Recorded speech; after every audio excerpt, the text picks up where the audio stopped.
No jobs, no visa, no planning. 90% लोग Norway के बारे में यही सोचते हैं। बट अगर मैं आप लोगों को 2026 की रिपोर्ट दिखाऊं नॉर्वे की, तो 39,000 स्किल वर्कर्स हर साल नॉर्वे को चाहिए होते हैं। क्योंकि यहाँ की जो पॉपुलेशन है वो दिल्ली से भी कम है, सिर्फ 55,000 की। और इसमें से आधे लोग तो सिर्फ ओल्ड हैं।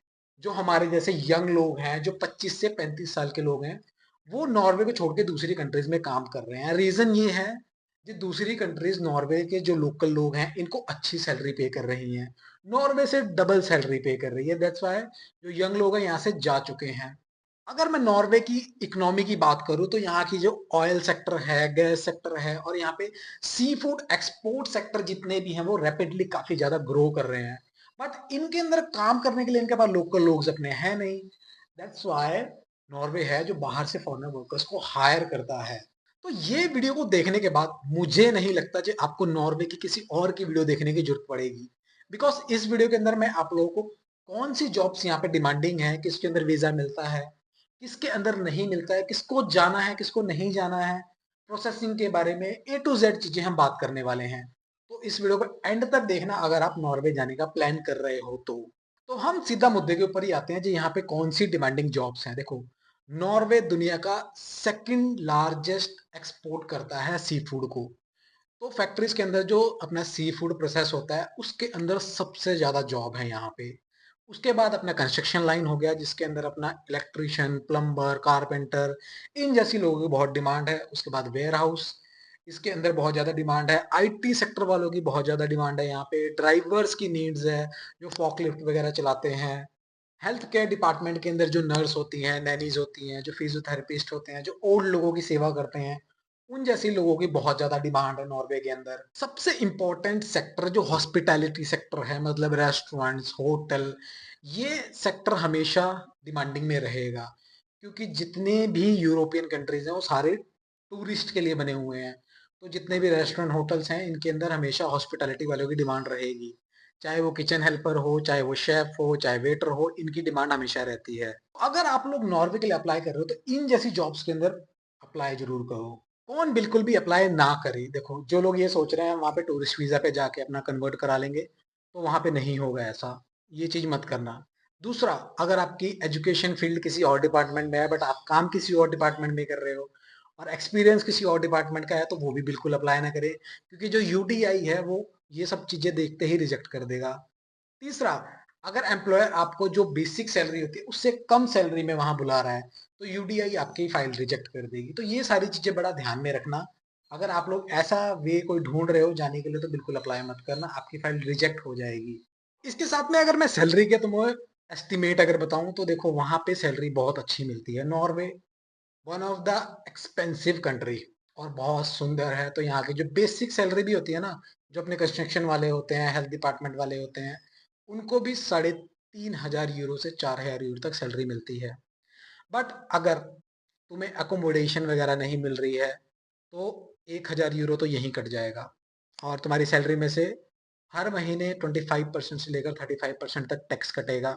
वो डिपेंड करता है तुम्हारी सिटी के ऊपर। तुम गांव वाली साइड हो तो कम टैक्स कटेगा, अगर तुम मेन सिटीज के अंदर काम कर रहे हो तो ज्यादा टैक्स कटेगा। ग्रोसरी की बात करूं तो हर महीने का 500 600 यूरो ग्रोसरी में जाएगा। अगर कंपनी की तरफ से कोई फूड प्रोवाइड नहीं हो रहा है तो जब भी तुम अप्लाई कर रहे हो तो तुम एक चीज बड़ा ध्यान में रखना, सैलरी देख के खुश नहीं होना है। जो भी तुम्हारा ऑफर लेटर के ऊपर या कॉन्ट्रैक्ट के ऊपर जो भी सैलरी लिखा है, तुमको उससे, एजेंट से या जो भी तुम्हारी एजेंसी वाले हैं, उनसे एक बात करना है, ये सैलरी कटने के बाद हमारे हाथ में कितना आएगा, और क्या हमें रूम मिल रहा है, फूड मिल रहा है, ट्रांसपोर्टेशन मिल रहा है, मेडिकल वगैरह, ये सारी फैसिलिटी मिल रही हैं या नहीं मिल रही हैं। क्योंकि अगर ये सारी चीजें तुम्हें नहीं मिल रही हैं तो तुम वही महीने का 800 900 1000 यूरो ही बचा पाओगे। क्योंकि नॉर्वे वैसे ही बहुत एक्सपेंसिव है। तो तुम उस कंपनी के साथ जाओ जो तुम्हें अकोमोडेशन तो दे, अगर फूड भी नहीं दे रहा है तो तुम 1,000 यूरो तो बचा पाओगे, मतलब महीने का 2,000 तो बचा पाओगे। तो ये सारी चीजें बड़ा ध्यान से देखना। अब बात करते हैं वहाँ की लाइफस्टाइल के बारे में जो तुम्हें जानना बड़ा जरूरी है। देखो, नॉर्वे के जो 6 मंथ होते हैं वो डार्क और बहुत ठंड होती है वहां पे। तो तुम अगर इस चीज के लिए प्रिपेयर हो तब नॉर्वे के लिए आना। बात करूँ अकोमोडेशन की, तो जो सीजनल वर्कर्स होते हैं या कई कंस्ट्रक्शन कंपनीज बड़ी बड़ी होती हैं, वो वर्कर्स को अकोमोडेशन देती हैं। तो वहाँ पे थोड़ी सी तुम्हें प्रॉब्लम नहीं आएगी। उसके बाद लैंग्वेज की बात करूँ तो वहाँ पे इंग्लिश वगैरह चल जाती है, तो इतनी प्रॉब्लम नहीं होती है। बट जो गांव साइड के एरिया होते हैं वो लोग थोड़ा कम बातचीत करते हैं, बट इंग्लिश में हर कोई बात करता है वहाँ पे। तो लैंग्वेज की कोई दिक्कत नहीं आने वाली है वहाँ पे। वर्क कल्चर की बात करूँ तो देखो वहाँ पे ओवर टाइम इतना नहीं मिलता है, क्योंकि वहाँ की गवर्नमेंट बहुत स्ट्रिक्ट है इस चीज़ को लेकर, तुम्हारी हेल्थ को लेकर, तुम्हारी प्रायोरिटीज़ को लेकर, जो तुम्हें ओवर टाइम ज़्यादा ना मिले, तुम्हारा एक बैलेंस बना रहे जिससे तुम्हारी शरीर को भी नुकसान ना हो और जो कंपनी है उनको भी प्रॉपर काम मिले। और ऑफ डेज वगैरह हर वीकली एक ऑफ मिलता ही मिलता है वहाँ पे।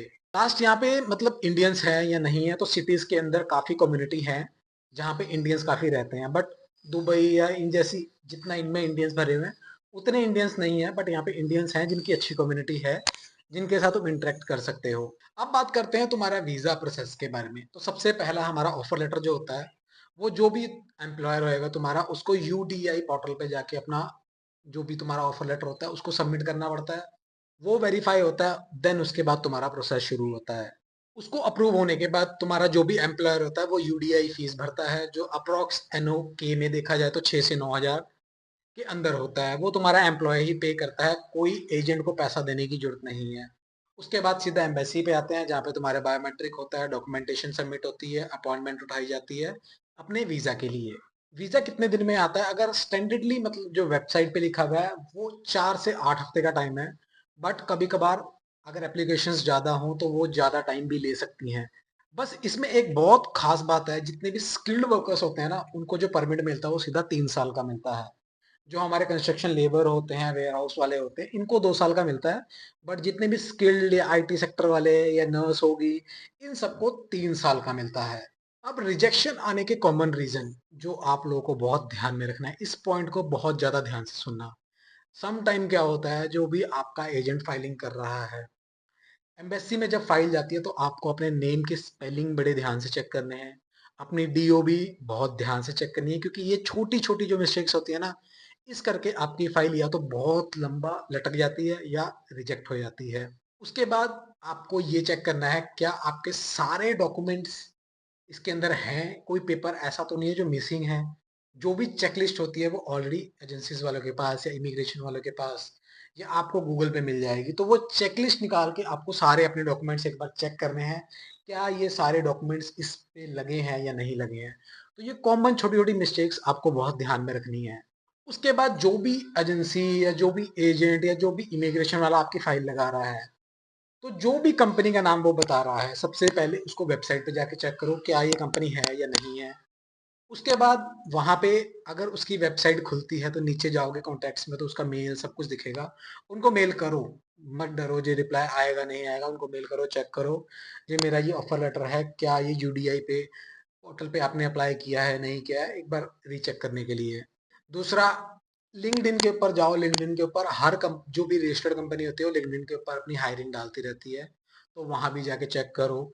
सोशल मीडिया के ऊपर सारा चेक करो जो कहाँ कहाँ ये कंपनी है कि नहीं है, क्योंकि सम टाइम अगर वेबसाइट झूठी हुई तो लिंक्डइन जुड़ा नहीं होगा। तो सारी जगह चेक करना है आपको। लास्ट क्वेश्चन ये है जी, क्या वहां पे हम अपनी फैमिली को लेके जा सकते हैं साथ में ही, या कितने टाइम बाद बुला सकते हैं, इसका क्या है? तो देखो, अगर आप स्किल्ड वर्क पे जा रहे हो तो आप साथ में नहीं लेके जा सकते हो। कुछ टाइम बाद उनको बुला सकते हो जब आपके अकाउंट में अच्छा पैसा हो, जब आप इमिग्रेशन को ये दिखा सको जी यस अब मैं अपनी फैमिली का खर्चा उठा सकता हूँ, तो मैं अपनी वाइफ अपने बच्चे को बुलाना चाहता हूँ। देन आप अपनी फैमिली को कॉल आउट कर सकते हो। फिर हम पीआर वगैरह के लिए बारे में बात करें तो पीआर कब अप्लाई कर सकते हैं? आफ्टर 3 इयर्स आप पीआर के लिए अप्लाई कर सकते हो। उसके लिए बट आपको वहाँ पे एक लैंग्वेज टेस्ट देना पड़ेगा। जब वो आपका लैंग्वेज टेस्ट क्लियर हो जाएगा then you can apply for your PR. और सिटीजन की बात करूँ तो 7 से 10 साल लगते हैं अगर आपको वहाँ का सिटीजन बनना है तो। सेम कंट्री के अंदर आपको काम करना पड़ेगा, प्रॉपर टैक्स भरना पड़ेगा, सारी चीजें प्रॉपर, कोई क्राइम रिकॉर्ड नहीं होना चाहिए, एक अच्छा रिकॉर्ड होना चाहिए। Then you can apply for your citizen as well as. तो ये वीडियो यहीं तक थी। अगर इसके अलावा भी आपके कोई क्वेश्चन है, आपको लगता है ये कुछ मिसिंग रह गया है, देन आप मुझसे कमेंट में पूछ सकते हो, मैं उसका साथ के साथ रिप्लाई दूंगा आपको।